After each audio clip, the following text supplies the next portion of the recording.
एक संत की अद्भुत सच्ची घटना।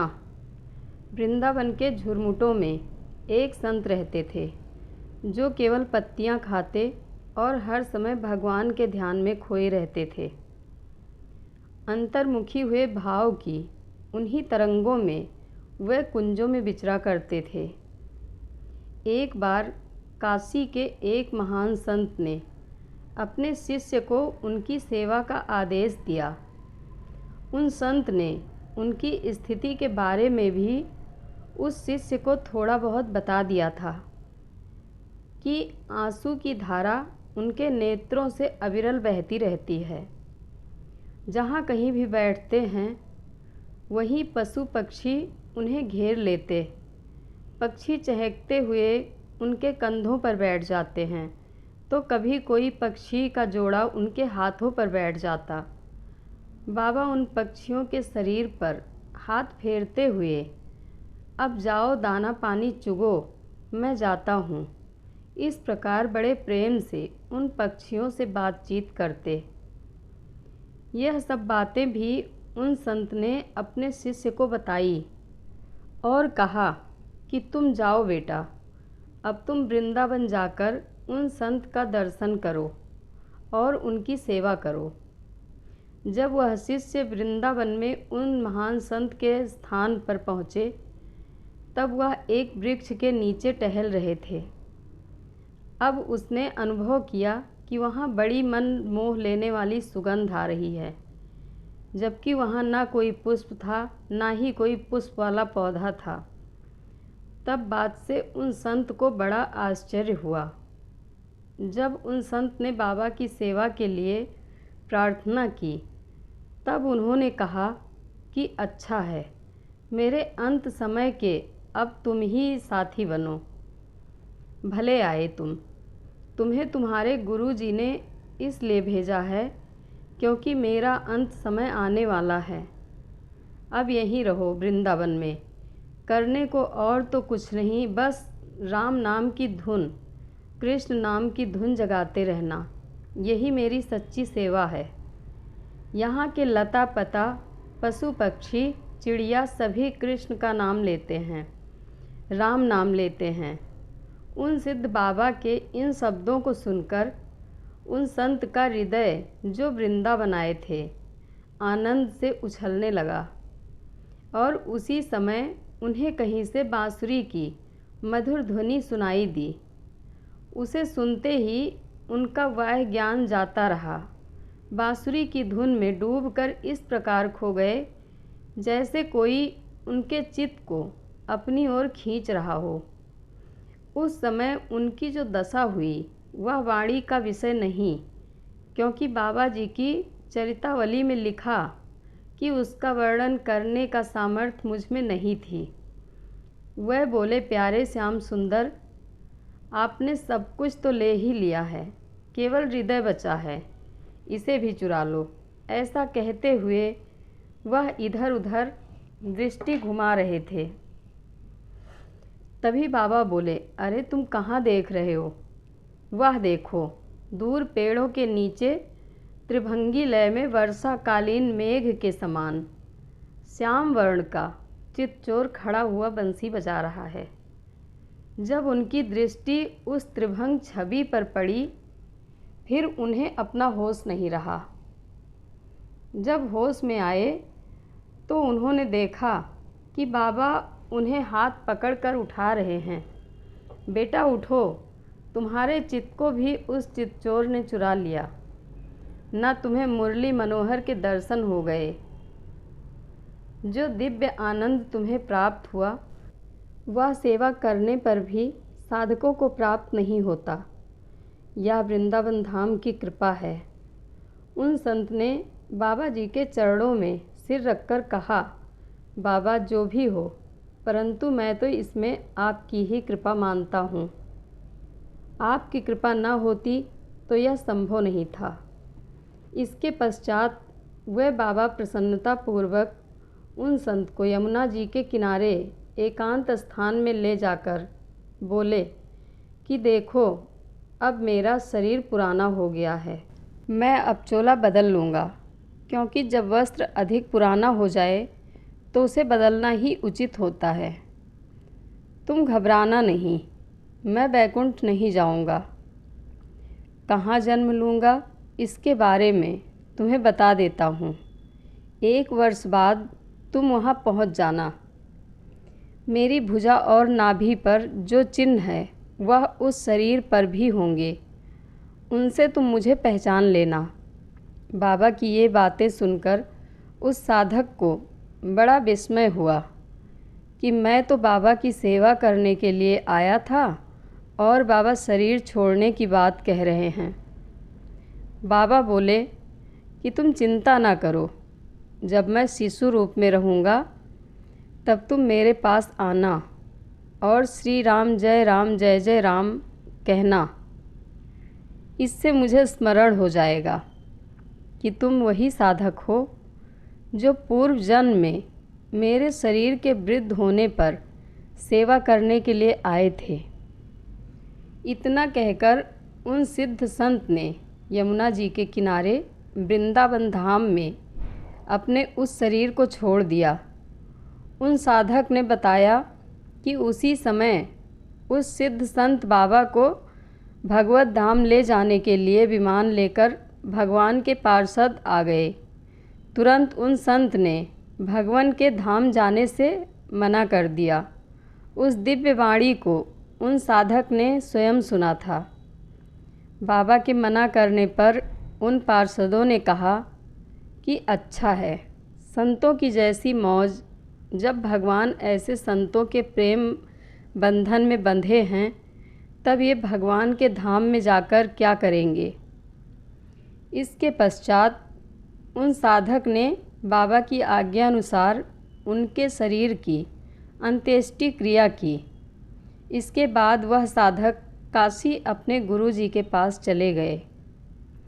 वहाँ जाकर उन्होंने सभी अनुभूतियाँ, सभी बातें अपने गुरुदेव को बताई और कहा कि गुरुदेव, सेवा करने का अवसर ही प्राप्त नहीं हुआ। बाबा जी तो शरीर छोड़कर चले गए। मैंने उनकी आज्ञा के अनुसार उनकी अंत्येष्टि क्रिया भी कर दी और जो भी बातें बाबा ने कही थी वे सब बातें उन्होंने अपने गुरुदेव को बताई और फिर भाव विभोर होकर बोले कि गुरुदेव, आपकी और उन बाबा जी की असीम कृपा के कारण मुझे भगवान श्याम सुंदर की प्रत्यक्ष दर्शन प्राप्त हुए। मैं कृत्य हो गया और बाबा कहकर गए हैं कि वह 1 वर्ष के बाद उन्हें इस लोक में जन्म लेंगे। मुझे अपने चिन्हों को भी उन्होंने बताया है और वहाँ आने के लिए कह गए हैं। पूरे 1 वर्ष के पश्चात वह साधक बाबा के द्वारा बताए हुए उसी गांव में पहुँचे जहाँ बाबा जन्म लेने वाले थे। वहाँ पहुंचकर ज्ञात हुआ कि एक गृहस्थ के घर में ऐसा बच्चा जन्मा है जो दूध पीने के लिए भी नहीं रोता। तब वह समझ गए कि हो न हो यह वही सिद्ध महापुरुष हैं, यहाँ जन्म लेने की कहकर शरीर छोड़े थे। ऐसा विचार कर तुरंत ही उस गृहस्थ के घर पहुँच गए जहाँ पर बच्चे ने जन्म लिया था। उनके घर पहुंचकर ये दरवाजे पर बैठ गए। एक कन्या अंदर से भिक्षा लेकर आई। ये उससे बोले कि हम भिक्षा नहीं लेते, बना हुआ भोजन पाते हैं।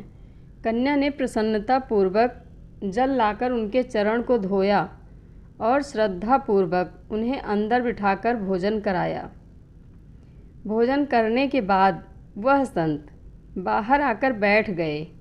तब वही कन्या उस बच्चे को गोद में लेकर घर के बाहर आई। बाबा ने जब उस बच्चे के नाभि और हाथ पर वही चिन्हों को देखा जिनको बाबा जी बता कर गए थे, तब उन्हें बड़ा आनंद प्राप्त हुआ। उन्होंने बच्चे को अपनी गोद में ले लिया और उसे श्री राम जय जय राम की ध्वनि सुनाई। सुनते ही वह बच्चा टकटकी लगाकर बड़े गौर से देखने लगा। जब वह कन्या उस बालक को लेकर अंदर चली गई तब वह संत वहाँ से उठकर गांव के पास ही एक तालाब के किनारे पीपल के नीचे बैठकर भगवान का ध्यान किए और उसके पश्चात काशी अपने गुरु जी के पास चले गए। काशी पहुंचकर उन्होंने अपने गुरु जी को वह सभी बातें बताई। पुनः 4 वर्ष बाद उनके गुरुदेव बोले, बेटा, अब वह बच्चा 4 वर्ष का हो गया है, अब तुम फिर वहाँ जाकर उसका दर्शन प्राप्त करो। संत बोले कि जाना तो हम चाहते ही थे, गुरुदेव की आज्ञा मिल गई तो और अच्छा। उस गांव में पहुंचकर ये सोचने लगे कि मैं अब ऐसा क्या करूं जिससे नित्य उस बाल संत के दर्शन मुझे प्राप्त होते रहें, क्योंकि उनकी लीलाओं के दर्शन करना चाहते थे। इसलिए इन्होंने उसी गांव में एक कुटिया बना ली।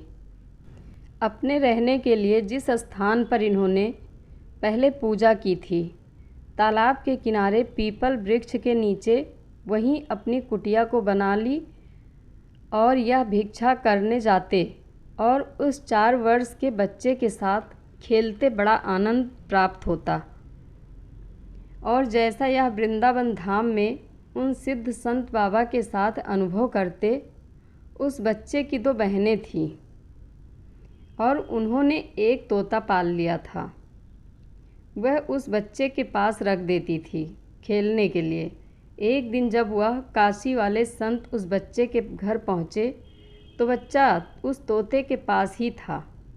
यह संत उस बच्चे के पास पहुंचकर श्री राम जय जय राम गाने लगे। बच्चा इतना आनंदित हो गया, वैसे भी उच्च स्वर में गाने लगा और गाने के साथ साथ कुछ शास्त्रों की बातें भी करने लगा और भी अनेक प्रकार के भजनों को गाने लगा। फिर उस बच्चे ने उस तोते को पिंजरे से निकाल लिया। तोता उड़कर उस बच्चे के ऊपर बैठ गया। बच्चे नहीं हुए तोते को पकड़कर अपनी अंजलि पर बिठा लिया और झूम झूम कर भजन गाने लगा और नाचने लगा। जोश में बच्चे की बहन ने देखा कि भाई नाच रहा है, थक गया होगा।